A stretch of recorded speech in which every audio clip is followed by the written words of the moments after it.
नमस्कार दोस्तों, स्वागत ही हमारे अपने YouTube चैनल में।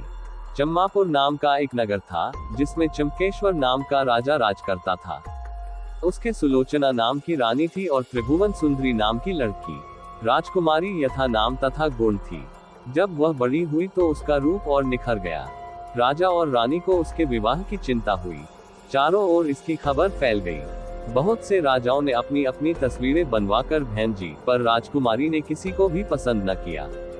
राजा ने कहा, बेटी कहो तो स्वयंवर करूं, लेकिन वह राजी नहीं हुई।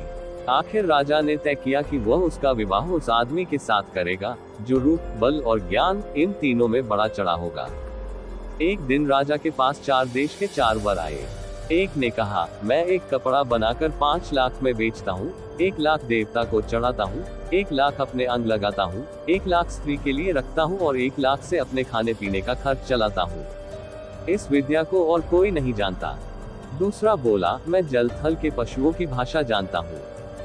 तीसरे ने कहा, मैं इतना शास्त्र पढ़ा हूँ कि मेरा कोई मुकाबला नहीं कर सकता।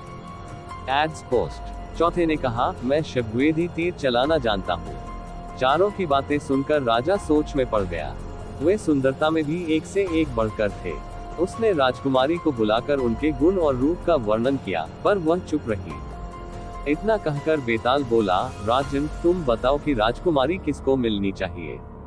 राजा बोला, जो कपड़ा बनाकर बेचता है वह शूद्र है, जो पशुओं की भाषा जानता है वह ज्ञानी है, जो शास्त्र पढ़ा है ब्राह्मण है, पर जो शब्दवेदी तीर चलाना जानता है वह राजकुमारी का सजातीय है और उसके योग्य है।